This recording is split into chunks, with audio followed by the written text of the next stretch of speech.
નમસ્કાર, આપ જોઈ રહ્યા છો હોટલાઇન ન્યૂઝ અને હું છું આપણી સાથે તોફિક ગાંચી। અત્યારે અમે ઊભા છે ગાંધીનગરના મંત્રી નિવાસ છે ત્યાં, કેમ કે બગદાણાના કોળી સમાજના યુવક નવનીતભાઈ પર જે પ્રકારનો હિચકારો હુમલો થયો અને આ હુમલો થયા બાદ સમગ્ર કોળી સમાજ છે તે આક્રોશિત થાય છે અને એક જ માંગ કરે છે કે નવનીતભાઈ સાથે ન્યાય થવો જોઈએ। અને નવનીતભાઈ આરોપ લગાવે છે કે લોક સાહિત્યકાર માયાભાઈ આહિરના પુત્ર છે જયરાજ આહિર, તેમના ઇશારે જ આ હુમલો થયો છે। કેમ કે થોડાક સમય પહેલાં માયાભાઈ આહિરે મુંબઈમાં એક કાર્યક્રમ કર્યો હતો અને બગદાણા ધામના મેનેજિંગ ટ્રસ્ટી તરીકે જે વ્યક્તિના નામનો ઉલ્લેખ કર્યો હતો, વાસ્તવમાં તે એક ટ્રસ્ટી હતા અને આ મામલે નવનીતભાઈએ આ માયાભાઈ આહિર છે તેમને ફોન કર્યા બાદ તેમનું ધ્યાન દોર્યું હતું કે જે વ્યક્તિના નામનો તેમણે ઉલ્લેખ કર્યો તે કેવળ ટ્રસ્ટી છે। અને ત્યાર પછી માયાભાઈ આહિર છે તે એક માફી માંગતો વિડીયો બનાવે છે અને તેના થોડાક જ દિવસમાં આ નવનીતભાઈ છે તેમના પર હુમલો થાય છે અને આ નવનીતભાઈ આરોપ લગાવે છે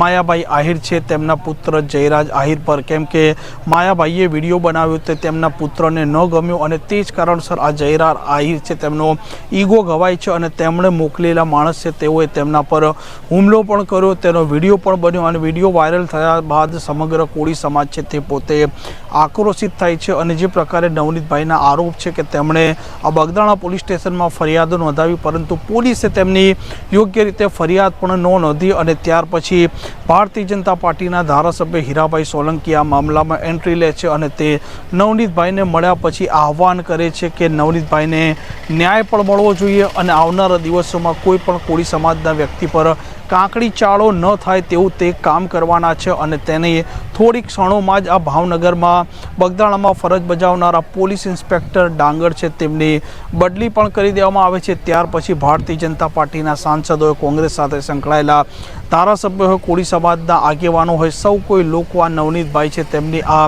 ધંધુકાની હોસ્પિટલમાં હોસ્પિટલ હતી, હોસ્પિટલમાં તે મુલાકાત લે છે। ધંધુકાના જે ધારાસભ્ય હતા તે પણ ત્યાં આવ્યા હતા, સાણંદના ભાજપના ધારાસભ્ય છે તે પણ ત્યાં આવ્યા હતા અને આજે એ લોકો પહોંચ્યા છે ગાંધીનગરમાં, કેમ કે તેમની માંગણી છે કે તે આ મામલે મુખ્યમંત્રીને અને ગૃહમંત્રીને રજૂઆત કરવાના છે અને જે કોઈ દોષિતો છે આ દોષિતોના વિરુદ્ધમાં કડક કાર્યવાહી થાય। સાથે નવનીતભાઈ પર જે પ્રકારનો હિચકારો હુમલો થયો છે આ હુમલાને લઈને પણ આ નવનીતભાઈ અને કોળી સમાજને ન્યાય મળવો જોઈએ। અને જે પ્રકારે તમે અત્યારે દ્રશ્યો પણ જોઈ રહ્યા છો, આ દ્રશ્યોમાં સૌ કોઈ કોળી સમાજના આગેવાનો અહીંયા આ ગાંધીનગરના મંત્રી નિવાસમાં ઉપસ્થિત છે અને તેમના સમાજના જે અગ્રણી અને રાજ્ય કક્ષાના મંત્રી પરસોત્તમભાઈ સોલંકી તેમના બંગલે જ અત્યારે ત્યાં હાજર છે। મુખ્યમંત્રીના સાથે તેમણે મુલાકાત પણ કરી છે અને ભાવનગરની પોલીસ પર જે પ્રકારે નવનીતભાઈ અને કોળી સમાજના આગેવાનો આરોપ લગાવી રહ્યા છે કે યોગ્ય રીતે પોલીસે કાર્યવાહી નથી કરી, તે કારણસર આ પરિસ્થિતિ અત્યારે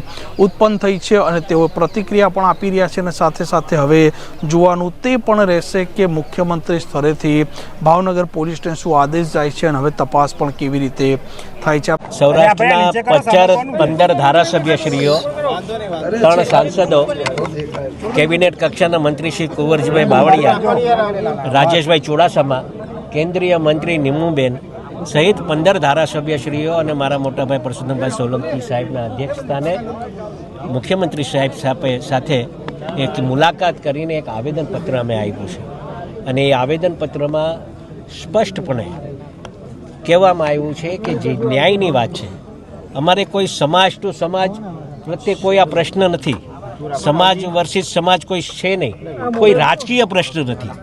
પહેલી વાત આપના માધ્યમથી કહેવા માગું છું કે લોકો જે વાત કરતા હોય આપના માધ્યમથી હું આટલું સ્પષ્ટ કહી દઈશ કે કોઈ રાજકીય આ પ્રશ્ન છે નહીં, કોઈના પર દાવ લેવા જેવી વાત છે નહીં। નવનીતભાઈને ન્યાય મળે અને સાચી દિશામાં ક્યાંક એવું લાગે છે નવનીતભાઈને કે ભાઈ આ સાચી દિશામાં તપાસ નથી થઈ રહ્યો અને એના કારણસર આ તપાસ થવી જોઈએ અને આ તપાસ બીજા કોઈને સુપૃત કરે, ડીઆઈજી લેવલે તપાસ થાય, એસઆઈટી બને, એના માટેની એક રજૂઆત થઈ છે અને સંપૂર્ણપણે આ ન્યાય અન્યાયની લડાઈ છે, અસામાજિક કોના સામેની આ લડાઈ છે। એટલે કોઈ સમાજ અસામાજિક હોતો નથી, પણ વ્યક્તિ જે અસામાજિકો છે એને દંડ આપવા માટેની આ કાર્યવાહી કરવા માટે આખો સમાજ અમારો એકત્રિત થયેલો અને આજે સમાજના 15 ધારાસભ્યશ્રીઓ સૌરાષ્ટ્રના, 3 સાંસદો સહિત અમે મુખ્યમંત્રી સાહેબને એક રજૂઆત કરી છે અને મને લાગે છે કે આના પર સંપૂર્ણપણે ન્યાય મળે એવું કામ થશે. જયરાજભાઈની મુખ્ય જે માંગણી છે કે ભાઈ એનું નામ નથી આવતું, એને જયરાજભાઈ હશે જો આમાં તોમતદાર, તો જયરાજભાઈ બી આવી જશે. જે તોમતદાર હશે, જે વાસ્તવિકતા, અમે કોઈનું નામ લેવા માંગતા નહીં, પણ ક્યાંક ને ક્યાંક એવું લાગે કે કદાચ કોઈક આમાં વ્યક્તિગત કોઈ સંડોવણી જેની હશે એ વિઝ્યુઅલ તપાસવામાં આવશે, કોલ ડિટેલ્સ તપાસવામાં આવશે અને એમાં પછી જે કોઈ દોષી હશે એના પર કાર્યવાહી કરવામાં આવશે. શરૂઆતમાં જ્યારે આ વિવાદ થયો ત્યારે પોલીસ તરફથી એવું નિવેદન હતું કે આ તો બાતમી દારૂની ને એ બધું છે. એ થોડીક મને એવું ક્યાંક ને ક્યાંક એવું લાગ્યું કે થોડીક ઝડપથી આ નિવેદન આપવામાં આવ્યું હતું અને તપાસ વ્યવસ્થિત ડિસાઇડ નહોતી થઈ અને એના પછી જે તપાસ થઈ રહી છે એ અમને લાગે છે કે આ તપાસ સાચી દિશાએ થવા માંડી છે. મુખ્યમંત્રી શું કહ્યું? આપણે રજૂઆત કરી, મુખ્યમંત્રી શું કહ્યું? મુખ્યમંત્રી સાહેબે સ્પષ્ટ કીધું છે કે આમાં જે ન્યાયની વાત હશે, જે સાચું હશે એ જ કરશે. સરકાર એમાં સહયોગ આપશે. એટલે આ 15 ધારાસભ્ય સાંસદોને બી એવું લાગ્યું છે કે નહીં, અમારે આ તપાસ જે છે ગયા અઠવાડિયે માયાભાઈ પણ અહીંયા આવ્યા હતા, કેબિનેટ કક્ષાના મંત્રીઓને બધાને મળ્યા છે. તો તમને લાગે છે ન્યાય મળશે? કારણ કે બંને તરફથી દબાણ થઈ રહ્યું. ના, દબાણની કોઈ વાત નથી. અમે સ્પષ્ટ ને આપના માધ્યમથી એક અમારા સમાજને એક વિનંતી કરું છું, આપના માધ્યમથી બધા પરથી, કે કોઈ સમાજ પ્રત્યે કોઈ ટીકા ટિપ્પણી ખોટી ન કરે, કોઈ બેનો દીકરીઓ ઉપર ટીકા ટિપ્પણી ન કરે.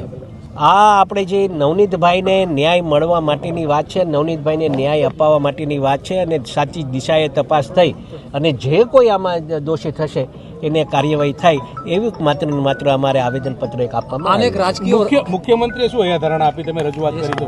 બસ સાહેબે એ જ કીધું છે કે સાચી દિશાએ તપાસ થશે અને આમાં કોઈ રાજકીય, બીજી વાત એક કરું, કોઈ રાજકીય દાવપેચ આમાં લેવા માંગતા નથી. જે કોઈ મીડિયાના માધ્યમથી ઘણીવાર મેં આમાં જોયું છે કે હીરાભાઈને આનો વાંધો છે, હીરાભાઈને આના સાથે વાંધો છે, તો એવું બિલકુલ બી નહીં, બિલકુલ બી છે નહીં ને ક્યારેય આવા દાવપેચ લેવા માટે હું ક્યારેય કામ કર્યું નથી ને આ ભવિષ્યમાં બી ક્યારેય આવું કામ કરીશ નહીં.